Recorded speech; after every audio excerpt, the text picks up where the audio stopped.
Boa noite, então, meus alunos, meus futuros colegas de trabalho, como é que estão? Aproveitando a quarentena? Então, nós estamos aqui nessa situação excepcional que nós temos que dar um jeito de continuar a nossa vida. Sei que muita gente ainda está trabalhando, muita gente aproveitou o tempo livre para estudar mais, muita gente nem deu uma olhada no material de ensino, eu consigo ver o que vocês estão fazendo, então vocês não vão se esconder de mim. Mas nós temos que continuar. E com o aval do MEC, a Escola Técnica Dama encontrou essa alternativa, que é essa aula que nós estamos fazendo. Era para ter sido por forma de live, mas o YouTube tem uma restriçãozinha ali que para você fazer uma live você tem que pedir uma autorização de 24 horas de antecedência, e eu não estava atento a isso, então foi uma falha minha. Então esse vídeo aqui é a primeira aula que nós estamos tendo, é um vídeo gravado. Mas não esqueça, eu vou precisar muito que vocês façam o seguinte: escrevam o nome de vocês ali embaixo e digam o nome e presente no lado. Além disso, eu quero que vocês façam perguntas, beleza? Então aqui eu estou ainda aprendendo como é que é esse sistema para aula online. Eu nunca dei uma aula online, então peço desculpas por qualquer coisa. Se der algum problema, me avisem, comentem aqui embaixo. A gente dá um jeito de compensar futuramente, mas nós temos que fazer essa aula funcionar, beleza? Porque não podemos parar no tempo. A gente não sabe se vai ficar 30 dias, 60, 90 dias, um ano parado. Está tudo muito incerto. E não depende do Dama, depende de uma decisão do governo, do governador, do presidente, do prefeito. Então nós veríamos. Então pegue seu chimarrão, vamos tomando nosso mate, se quiser tomar uma cerveja para me acompanhar, vai jantando, né? Aproveita o tempo livre e vamos continuar. O pessoal que está na indústria, show, faz seu papel.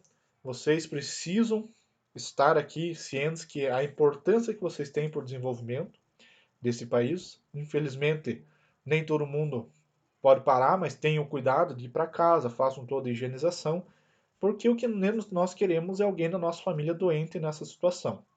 Tranquilo? Então aqui eu vou começar mostrando aqui o nosso conteúdo. Nós vamos para a nossa quarta aula. Mas por que a quarta aula? Lembra-se que nós demos a primeira e a segunda aula presenciais. A nossa terceira aula, que era para ter sido semana passada, era para ser a aula prática. Até eu estou com todos os kits lá montados, foi uma decepção, estava montando na segunda-feira. E foi o dia que nós tivemos que dar a notícia dessa pausa inesperada. Então, nós vamos para a nossa quarta aula hoje. Então, hoje é a aula 4 de instrumentação, que nós vamos abordar os temas de medidas elétricas, medição de umidade, densidade, viscosidade e pH, medição de nível. Então, são esses temas que nós vamos abordar hoje. São 4 unidades de aula que vocês vão ter que entender. Medidas elétricas é uma, medição de umidade, densidade, viscosidade e pH é outra, e medição de nível são 2 unidades ali que nós vamos dar uma estudada. Antes da gente entrar em medidas elétricas, nós temos que entender alguns fenômenos da elétrica.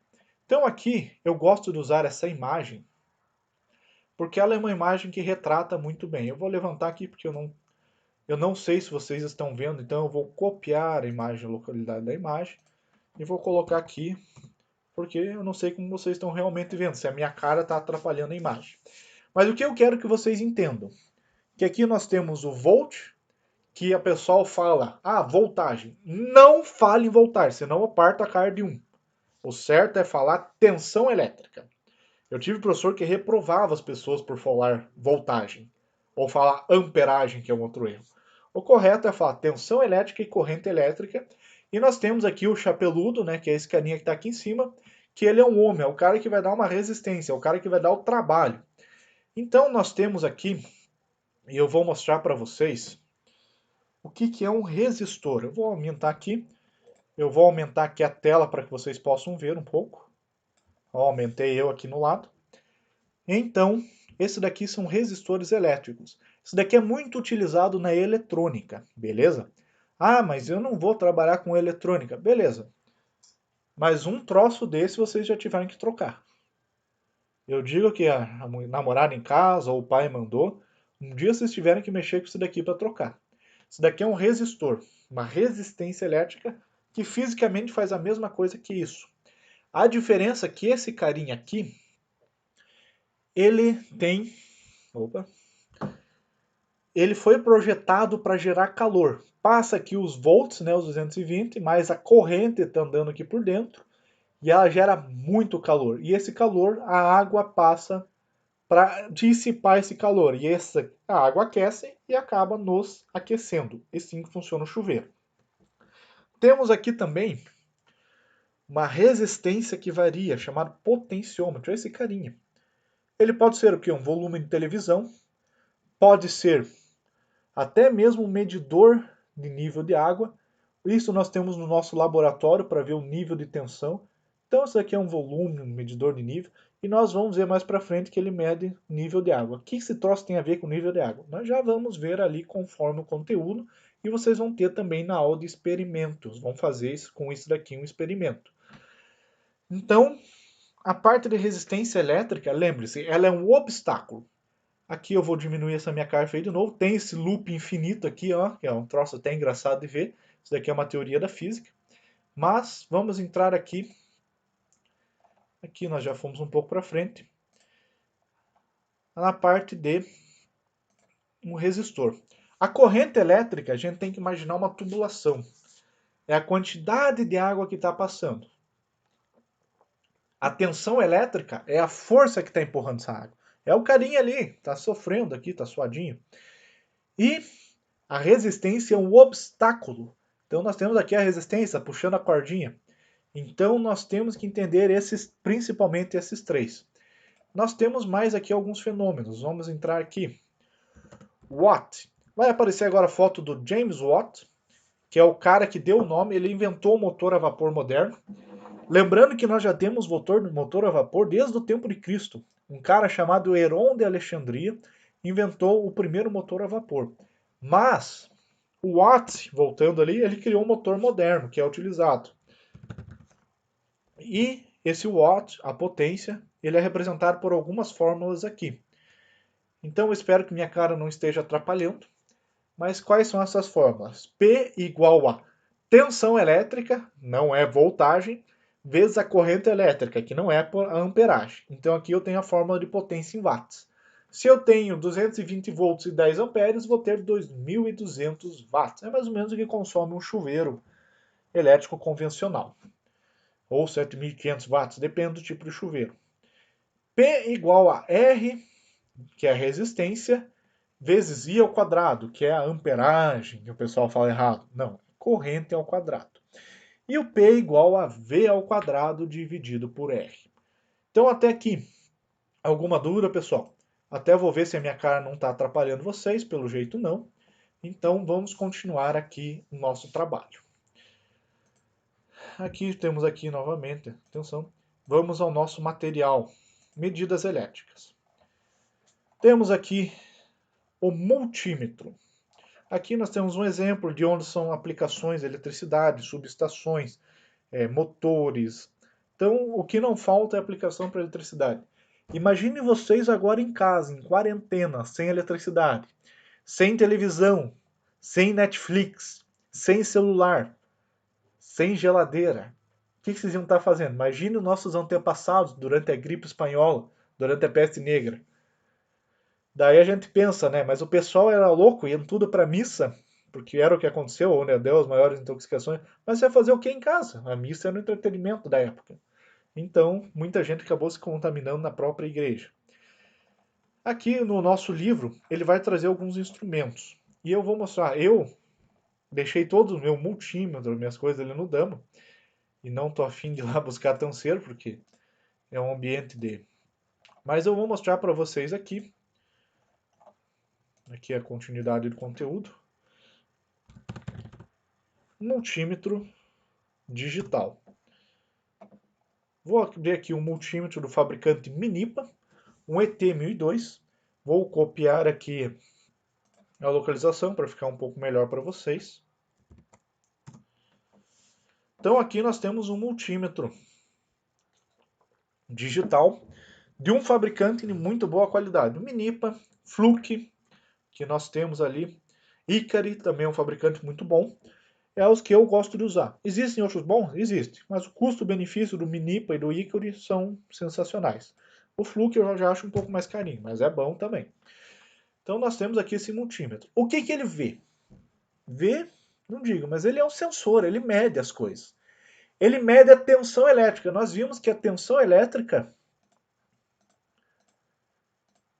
agora eu já apaguei ali, é aquele carinha que está empurrando. Mas tem dois tipos de tensão aqui, uma com ondinha e outra aqui com essa tracejada e os pontinhos. Então nós vamos ver aqui que quando a gente for medir uma tomada, a gente vai nessa daqui que tem a ondinha. Porque a nossa tomada, a energia vem numa onda que varia de. Aqui nós temos um exemplo. Eu vou copiar aqui essa imagem. Vou copiar aqui novamente. Vamos aprendendo, a gente a mexer nessas coisas para fazer gambiarra. Então a nossa tensão elétrica alternada, que é aquela da ondinha que tem aqui, ó, olhem que tem uma ondinha aqui. Ela varia de 0 volts, vai até 311 aqui em Santa Catarina, no Paraná é um pouco diferente. No Paraná, se vocês querem saber, fazem 110 vezes a raiz de 2, aí dá o valor que dá aí. Mas aqui em Santa Catarina é 220 vezes a raiz de 2. Então ele varia de 0 vezes 311, vai para 0 de novo, vai para menos 311 e vai para 0. Beleza. Pessoal, nós sabemos que tivemos essas mudanças. Alternou, mas quantas vezes isso muda? 60 vezes em um segundo. Quando eles falarem qual que é a nossa frequência elétrica no Brasil, 60 Hz, que ele variou 60 vezes no segundo.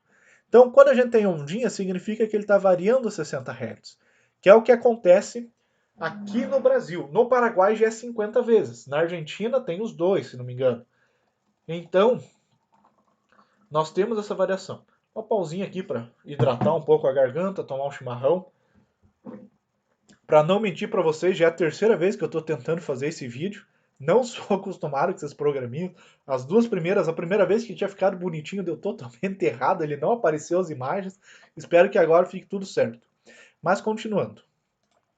Temos aqui o nosso multímetro, Minipa, que dá aqui nossas informações. Então, quando a gente for medir a tomada, é esse aqui. Quando a gente for medir, e é o que nós vamos utilizar em instrumentação muito, a tensão contínua, que em instrumentação a gente usa muito a tensão contínua, nós vamos usar esse daqui, ó, esse carinha aqui que tem a retinha. Porque a tensão contínua, ela é essa linha reta aqui. Ela não varia no tempo. Ela não varia entre o positivo e negativo. Ela só vai contínua. Então entenda uma coisa, a corrente contínua a gente vai ter em bateria, em fonte de computador. A corrente alternada nós vamos ter nas nossas tomadas. Beleza, pessoal? Alguma dúvida? Ó, eu aqui no cantinho. Dá até um ruim ficar olhando essa imagem, mas eu estou olhando para conferir. Eu ainda não estou muito seguro com esse sistema. Então, continuando. Fechamos aqui a parte da introdução, o multímetro. Nós temos aqui um outro aparelhinho que é muito útil. Esse sensor, normalmente ele tem uma luz, ele é um detector de energia, um testador de tensão, um detector de tensão. Você coloca ele numa parte do circuito, aqui no final a gente vai ver uma imagem, e ele dá uma luz e muitas vezes um apito. O pessoal que trabalha com alta tensão ouve um apito. E esse apito indica se tem energia ou não, se está energizado ou não. Ele é um EPI essencial. Eu digo que se vocês querem trabalhar com elétrica, vão ter que ter um desse, porque ele realmente salva vidas. Beleza? Aqui nós temos um multímetro alicate, um alicate amperímetro. Vamos ver como é esse daqui. Multímetro digital, alicate amperímetro. O alicate amperímetro tem comercialmente, você abre ele, você faz essa pegada ali. Opa, é o contrário lado. Abre ele e verifica se tem tensão, ou tem a corrente elétrica ou não. Ele funciona com uma coisa chamada sensor de efeito Hall, que já está aberto aqui para mim. Então vamos copiar aqui. O sensor de efeito Hall, aqui ele tem um modelo, que esse modelo é muito utilizado no comércio, na parte da indústria. E esse modelo você pode verificar através de um campo magnético, aqui tem resumido o que acontece, o quanto de corrente é. O efeito Hall, ele varia a corrente elétrica, o campo magnético conforme a corrente elétrica. Então é muito utilizado. Tudo certo, pessoal? Dúvidas? Comentem aqui embaixo, tá bom? Então, nós temos nosso medidor de corrente através do efeito Hall. É muito utilizado na indústria, medidores de energia de entrada utilizam esse fenômeno. Aqui nós temos nosso osciloscópio. Eu vou pegar aqui, vou aumentar para vocês. Vou até aumentar aqui minha carinha feia. Quem que é esse carinha aqui? Um osciloscópio. Eu comprei por duzentão até para ajudar um amigo meu que tem uma empresa de eletrônica aqui, estava precisando, e me quebra um galho. É uma frequência. Utilizo nos meus microcontroladores, dá para brincar. Ali no Dama eu vou emprestar sem precisar, mas ali no Dama nós temos alguns que são iguais a esses da imagem aqui, ó. Nós temos esses daqui lá no nosso laboratório. Estão guardados, porque são equipamentos caros. Nós temos osciloscópios que são tipo esse aqui, que custam duzentão, que é mais para dar uma brincada. Tem aqui as garrinhas dele. E temos osciloscópios que custam 30 mil, 100 mil, depende do fabricante. Então, depende da aplicação que você vai ter, você vai precisar do osciloscópio. O osciloscópio, ele serve para ver uma variação. Sabe aquela ondinha da corrente alternada? Vamos ver se eu não fechei aqui, ó. O osciloscópio, nós conseguimos ver essa ondinha, tá? Vou me diminuir aqui. Então, com o osciloscópio, eu consigo ver essa onda. Tranquilo? Outras coisas. Continuando aqui o conteúdo. Esse é o osciloscópio que nós temos ali no Dama. Temos aqui, como eu mostrei lá no começo, nós temos aqui um uso de um sensor de tensão para segurança. Ninguém vai botar a mão num painel sem antes saber o que está acontecendo. Vai saber se está tendo condução ou não está.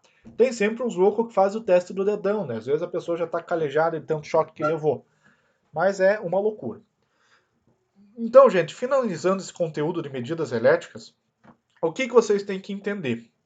Vocês têm que entender que existem tipos de tensão, que existem medidas aqui, como os resistores aqui. Vamos aumentar um pouquinho, resistores. Como existem esses outros resistores. E são sensores que variam conforme a passagem de corrente. Então nós vamos trabalhar muito essa questão de sensores que variam ou a tensão elétrica, como é o caso dos, digamos, dos termopares, que variam a tensão elétrica conforme a temperatura. Nós temos sensores que variam a resistência e a questão da corrente também. São informações essenciais, beleza? Lembrando que o objetivo da aula hoje é dar um resumo para que vocês facilitem o trabalho de vocês com o livro e não deixe vocês desamparados. Não se esqueçam, comentem aqui embaixo, façam suas perguntas, nós estamos aqui para isso. A escola tem que ajudar vocês estão pagando pelo curso e nós temos que dar um ensino de qualidade para vocês. Vocês não podem ficar sem conhecimento, tá bom, gente? Vocês estão aqui para aprender e para crescer profissionalmente. Continuando agora, vamos falar do nosso segundo tópico, que talvez um pouco mais completinho. Vamos falar da umidade agora. Medição da umidade. Densidade e viscosidade. Começando por umidade. Vou abrir aqui. Vou pegar esse senhorzinho aqui.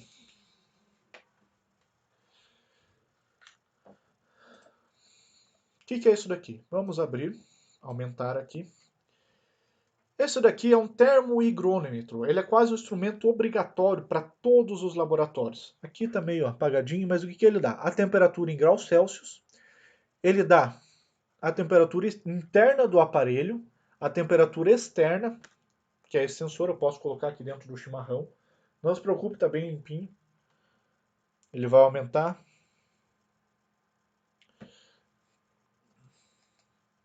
Coloquei ali, deu uma aumentadinha rápida.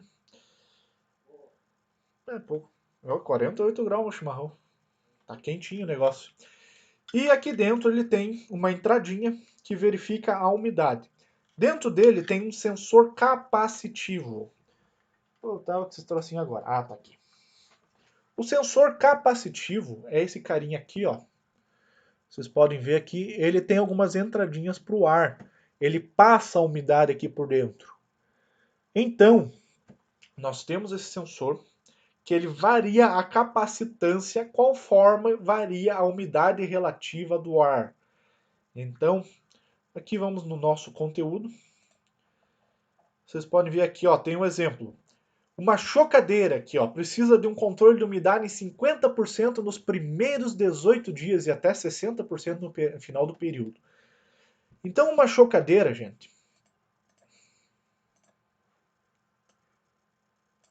foi mal, de novo. Então, nós precisamos aqui de um controle de umidade. Viu, pessoal? Se eu me confundir, acabar me aumentando ali, me diminuindo, eu peço desculpa porque ainda estou me aprendendo a mexer nessa ferramenta. Mas nós temos que ter o controle aqui da umidade. E esse sensorzinho aqui, ele vai me dizer o quanto de umidade vai ter. E lembra daquele microcontrolador que a gente viu na primeira aula, o Arduino, o CLP, o Raspberry? Esses instrumentos vão fazer um cálculo e vai ter alguma coisa controlando. Aqui nós podemos ter uma pastilha de efeito Seebeck. Pastilha de efeito Seebeck. O que ela faz? Essa pastilha, ela tira o calor do meio. E vocês aí que estão agora tomando uma cerveja gelada, reparem uma coisa. Ela deve ter juntado ali uma umidade no envolto, no entorno. Não juntou? Essa umidade que tem no entorno da cerveja gelada, ela é a concentração de líquido que sempre vai buscar o frio. E quando nós temos uma umidade relativa do ar elevada acima, eu coloco uma superfície gelada, podendo ser essa pastilha do efeito Seebeck. Ela vai tirar o calor do ambiente e vai juntar a umidade ali. Então eu posso diminuir a temperatura, o ar quente vai bater ali a umidade e ele vai diminuir a umidade relativa do ar. Isso daqui também é chamado de efeito Peltier, pastilha de Peltier. O efeito Seebeck acontece normalmente quando é o inverso, é o que nós vamos ter nos termopares. Então, na verdade, o efeito Peltier é o inverso do efeito Seebeck. Isso a gente vai aprender mais para frente.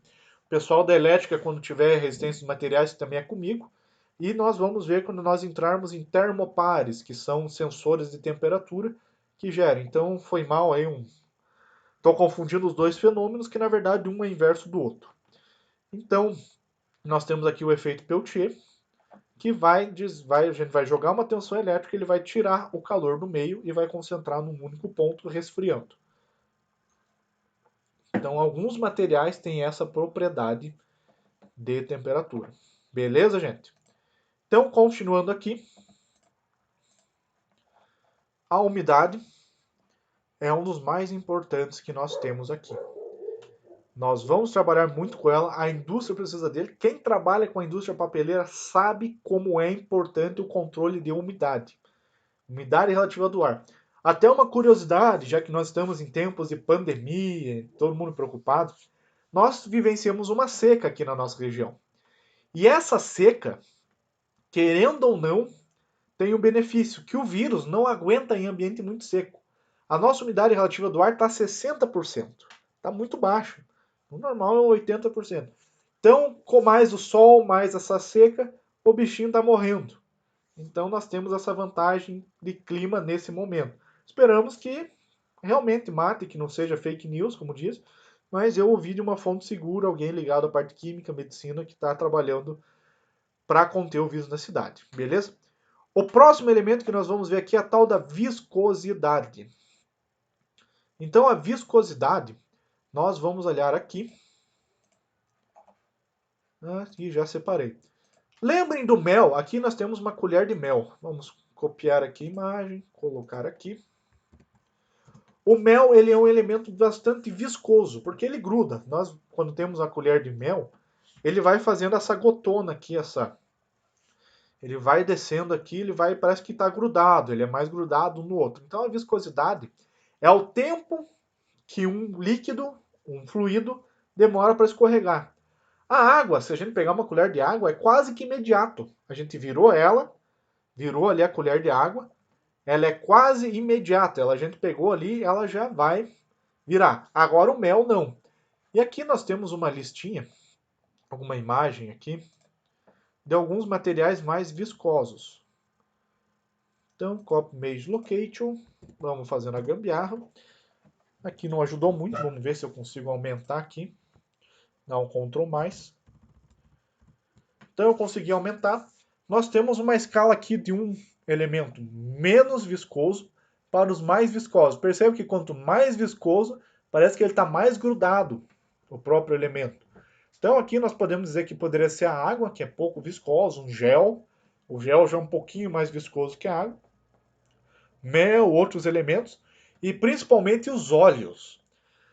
Pessoal da automotiva, o óleo é mais viscoso que a água, então a viscosidade é um fator, um elemento muito importante para o óleo. E como é que é feita a medição dessa viscosidade? Agora eu vou ter que dar uns Ctrl menos aqui, porque ele deu uma. Então vamos fazer aqui, ó, dar um Ctrl mais de novo, viscosidade, medição. Aqui eu tenho um exemplo, vamos copiar a imagem, de um experimento que é feito para o pessoal que quer medir a viscosidade.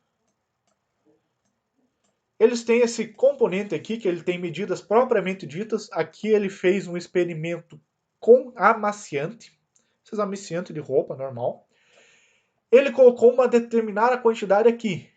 Passou ali, fez uma limpeza. E ele calcula o tempo que esse elemento ou filete demora para se romper. Então é o tempo que o elemento vai demorar para chegar, para encher aqui embaixo.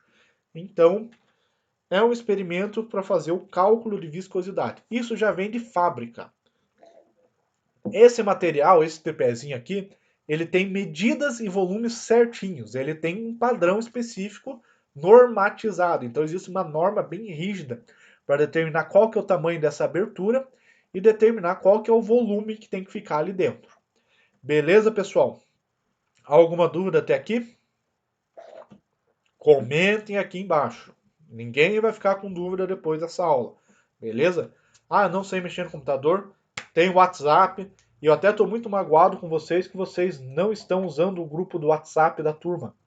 Tem que usar mais. Não é só para eu, o Serginho, ficar mandando mensagem. Vocês têm que mandar suas dúvidas, têm que participar, têm que conversar, interagir.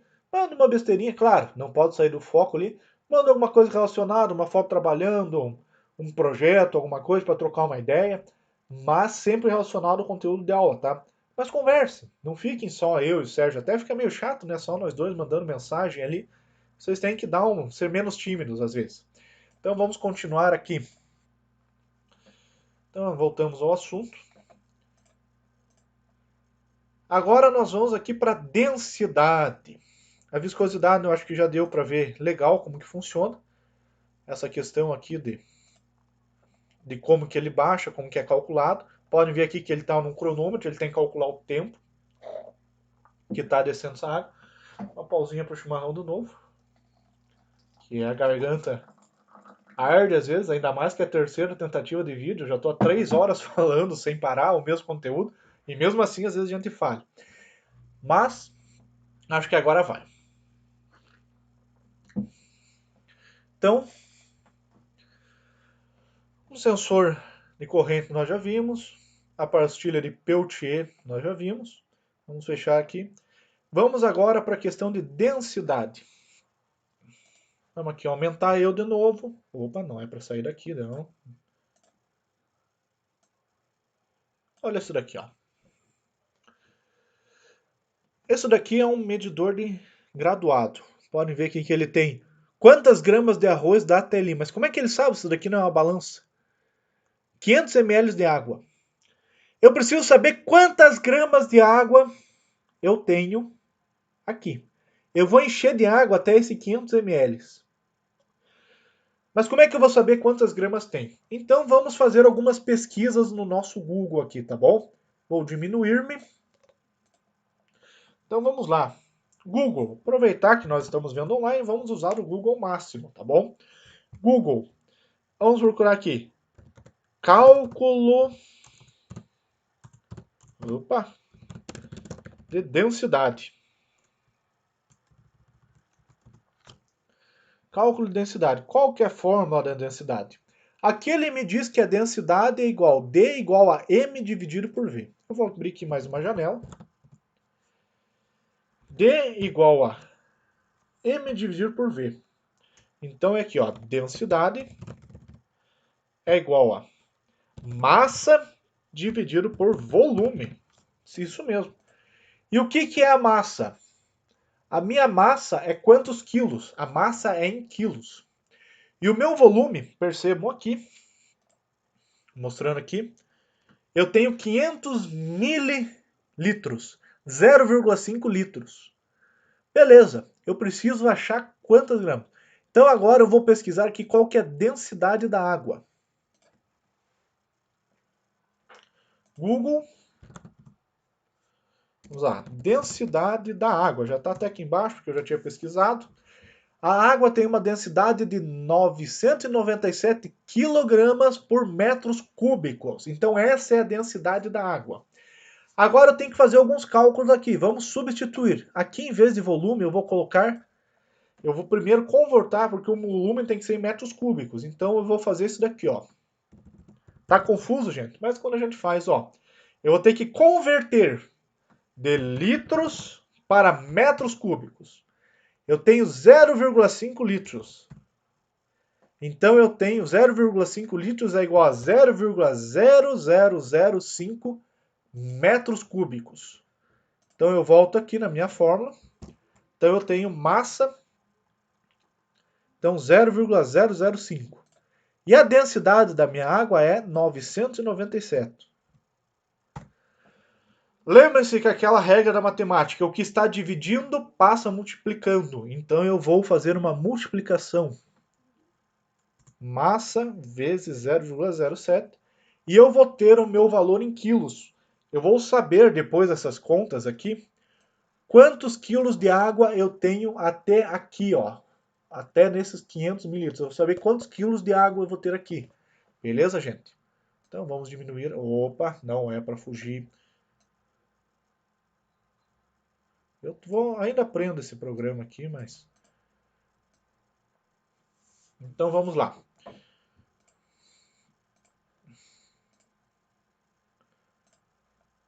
Então vamos ter nossa resposta em litros. E ele deu uma resposta que eu tenho 0,498. É quase meio quilo.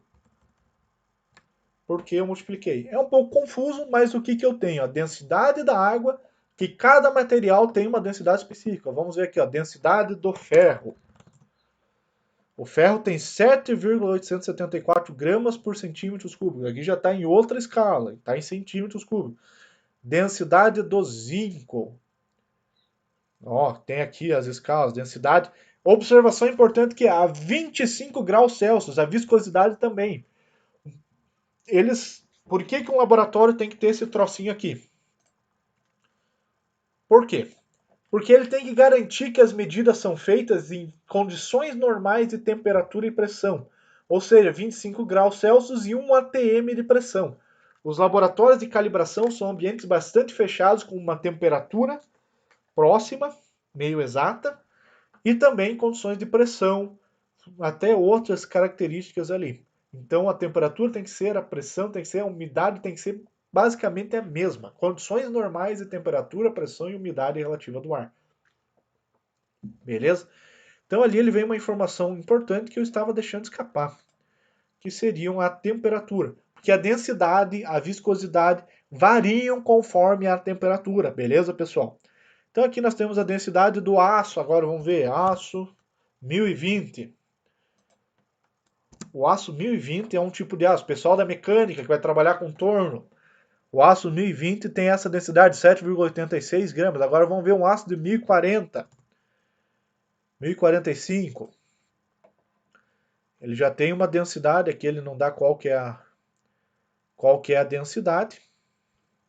Mas cada material tem uma característica de densidade que isso é uma característica, uma propriedade física dos materiais, beleza? E nós temos que calcular isso. Então, vendo a questão de densidade, agora nós vamos para a questão do pH. O pH não é Paulo Henrique, como tem gente que diz, e às vezes até nos cursinhos pré-vestibulares, vamos calcular o Paulo Henrique. Não. O pH, densidade do colchão, isso é importante também, mas não é isso que eu quero. Tabela de pH.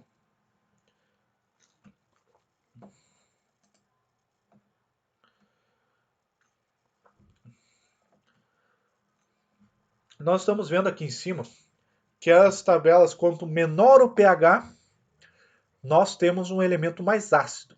E quanto maior o pH, nós temos um mais básico. E quando o pH é 7, nós temos elementos neutros. Exemplo, a água. A água aqui do chimarrão talvez esteja um pouco alterada, porque eu coloquei um gengibre, algumas coisas diferentes ali. Mas a água, normalmente, em sua pureza, ela é praticamente no nível 7. Soluções ácidas, soluções básicas, variam o pH. Uma observação importante que estão compartilhando aí que se tomar vinagre, que o vinagre é ácido, vai mudar o pH do sangue, vai deixar mais básico. Eu até estranhei isso, porque o vinagre é ácido, mas deve ser uma reação do corpo. Vai estar combatendo o vírus. Gente, isso não tem comprovação científica. Mal não vai fazer. Tomar um suco de limão, um suco de gengibre, comer alho, não vai matar ninguém. Talvez vai dar um ruinzinho na garganta ali. Talvez até aumente a imunidade, porque o alho é muito bom, vinagre, que são substâncias que têm muita acidez ou basicidade, mas não quer dizer que vai combater o vírus. Então, cuidado muito com fake news, com outras informações. Tranquilo? Então, só para vocês entenderem. Agora nós vamos ver aqui a questão dos medidores de pH. Os medidores de pH, no meu tempo que eu trabalhei com calibração, eram talvez os instrumentos mais caros a serem calibrados. Exigiam uma manutenção anormal. Então, vamos aqui a imagem do medidor de pH. Vamos dar um Ctrl mais para aumentar esse trocinho aqui. E ele indicava que nós temos uma substância com pH de 6,71. Esse pH de 6,71 é muito próximo à água. É uma substância quase neutra. Um pouquinho ácida, mas quase neutra. Então é uma substância na proximidade da neutralidade. Isso era muito utilizado em locais onde era feito o reaproveitamento de água. Estações de tratamento de esgoto, então eles utilizam muito. As indústrias têm isso, a CIA, a Milha, a West Rock, como eles têm essa questão de usar água, existe por uma questão legal, eles têm que devolver a água para o rio muito mais limpa do que eles pegaram. Nem sempre acontece.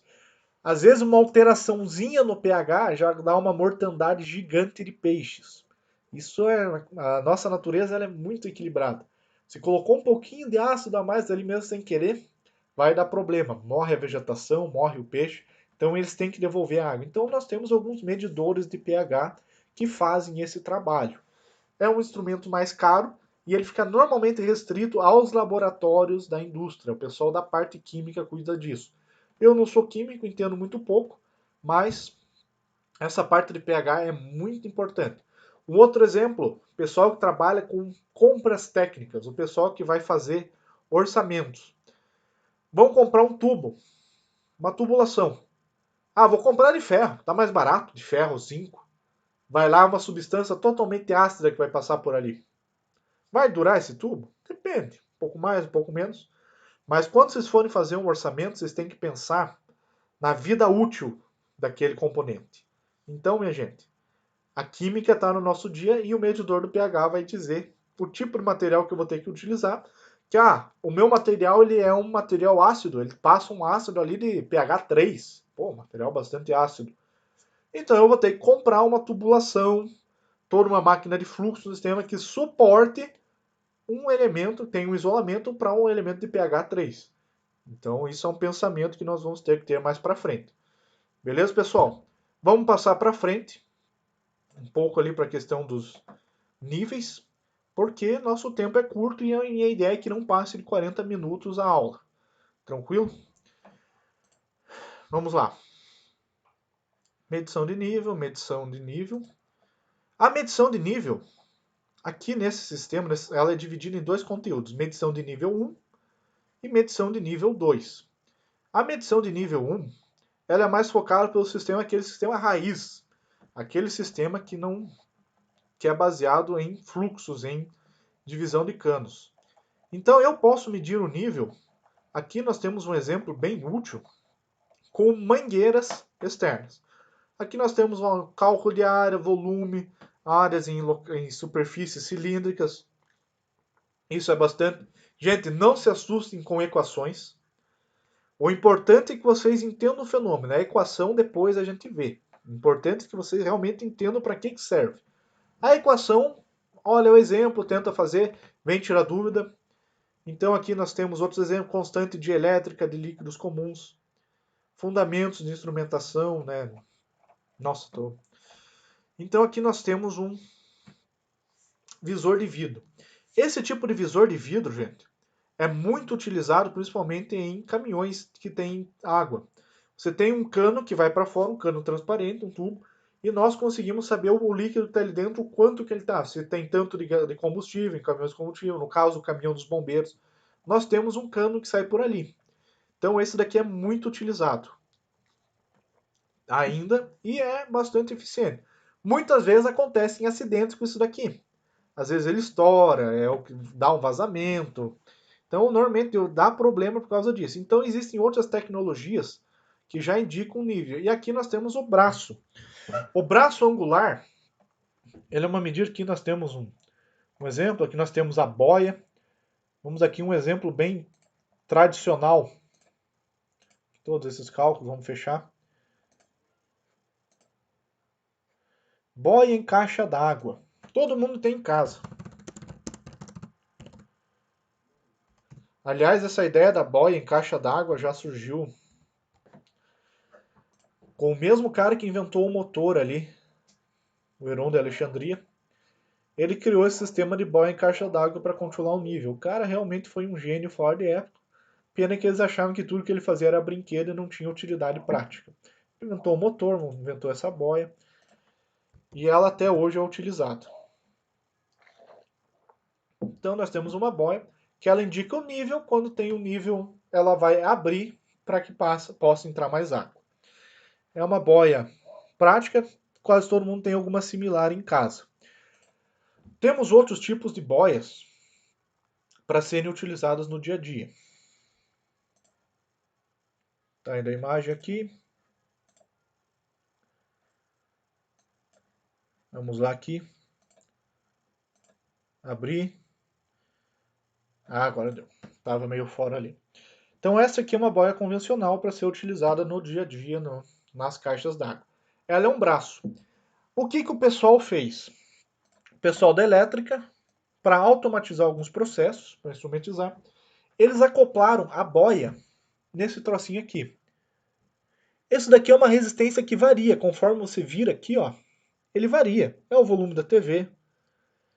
E colocando uma boia aqui, um braço, ele vai variar a resistência, ó.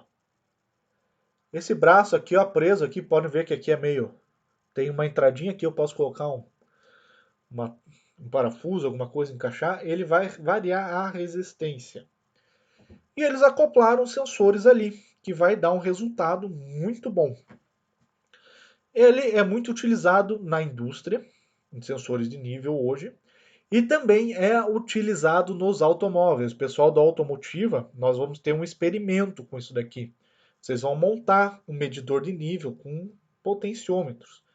Então, são componentes bastante utilizados para a medição de nível. Ah, vocês lembram da resistência lá de medidas elétricas? Então, está aqui.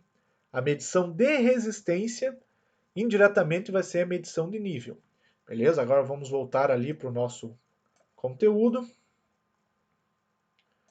Medição de nível, com braço angular, com boia.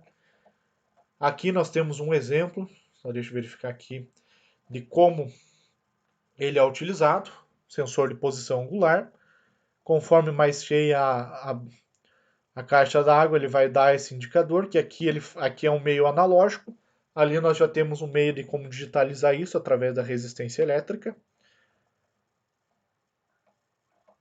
As fórmulas aqui, apesar dos símbolos feios que tem aqui, uma letra grega, o pessoal se assusta quando vê a letra grega.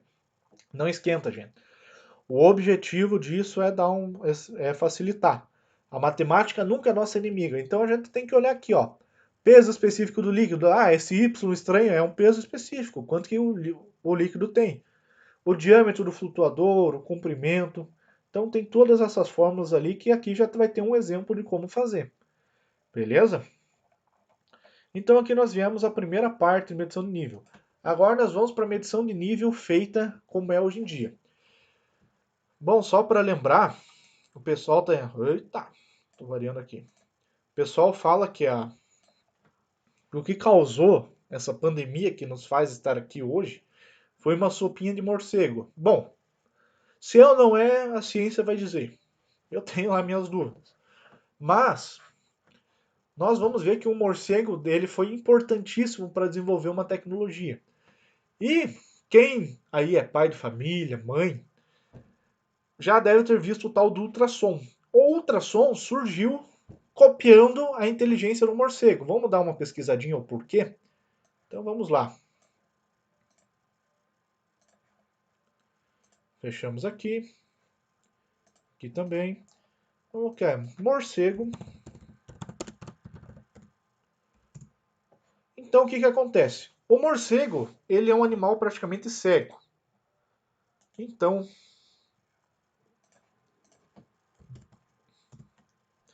ele emite um sinal sonoro, ele dá um gritinho, um grito de uma frequência que nós nem sempre conseguimos ouvir.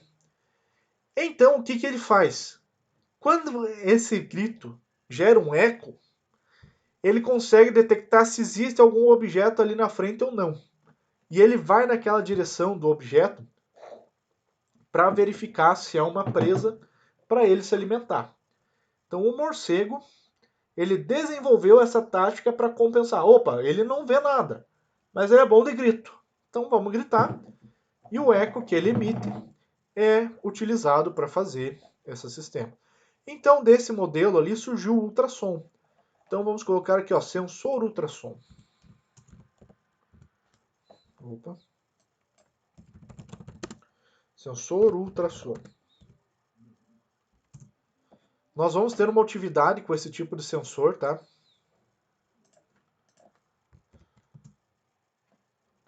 Um Ctrl mais. Uma das últimas atividades que nós vamos ter lá com o Arduino é fazendo uso desse sensor. Opa, não deu certo aqui, vamos ver se agora deu. Agora deu. Então esse sensor, ele emite um som e um outro lado ele grava. E ele diz a distância que está um objeto ali na frente. É utilizado também. E no caso aqui do nosso medidor de nível ultrassônico, ele vai verificar aqui, ó, a distância que nós estamos, que a água está em um determinado local. O sensor fica em um local fixo e ele emite e recebe o sinal ultrassônico que é emitido. Então nós temos aqui no livro alguns exemplos, né, de sensores ultrassônicos. Tem um exemplo do potenciômetro aqui com um braço, com um transmissor, sensor de nível através de boia, através de cordas, mas essa medição de nível ela já é mais focada no que é realmente utilizado hoje na indústria. Sensores com cristal piezoelétrico, extensômetro, então tecnologia. Mas o que é mais utilizado hoje?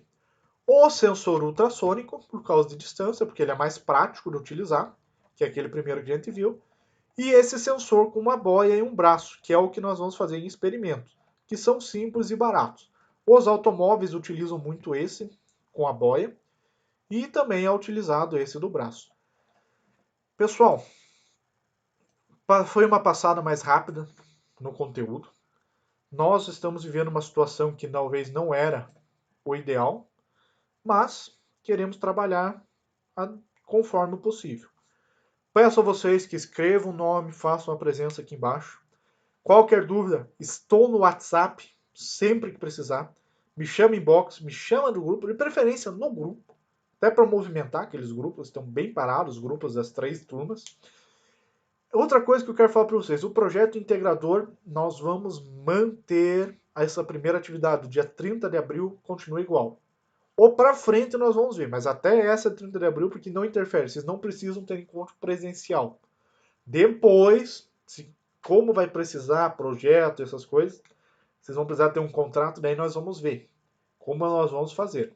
Mas por enquanto, a primeira etapa, que é a partir de agora, que é essa dia 30 de abril, nós vamos manter ela de forma normal, sem alterações. Pessoal, tenham uma boa noite, façam as atividades, aproveitem o tempo. Sei que em casa não dá aquela vontade de fazer uma atividade, mas é o que nós temos. Precisamos continuar a vida. Beleza? Uma boa noite a todos. Qualquer dúvida, só chamar aqui nos comentários ou no WhatsApp. Abraço!